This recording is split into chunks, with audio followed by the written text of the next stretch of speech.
আজকের এই ভিডিওটা আমার অন্যান্য ভিডিও থেকে একটু ভিন্ন ধরনের। আজকে আমি রিয়েল এস্টেটের পাশাপাশি ইন্স্যুরেন্স নিয়েও কিছু কথা বলবো।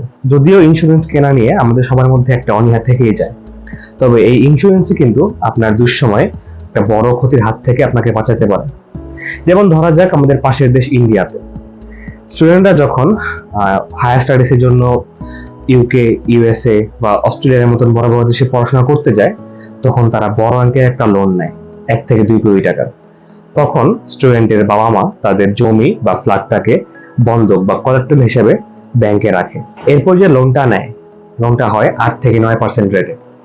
কিন্তু তারপরেও একটা দুশ্চিন্তা থেকেই যায়, যদি কোনো কারণে স্টুডেন্ট বা তার ফ্যামিলি লোন পরিশোধ করতে ব্যর্থ হয়, তখন কি হবে?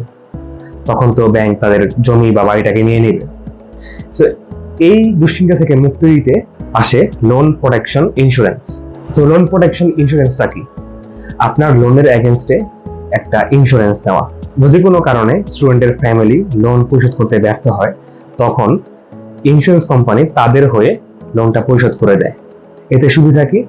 আপনার বাড়িটাও সেফ থাকলো, আপনার লোনের ইএমআই এবং লোনটা পরিশোধ হয়ে গেল, সেফ এন্ড টেনশন ফ্রি। তো আপনাদের কাছে আমার এখন একটাই প্রশ্ন, যদি বাংলাদেশে এই লোন প্রোটেকশন ইন্স্যুরেন্সটা থাকতো তাহলে কেমন হতো? কমেন্টে জানান। ধন্যবাদ।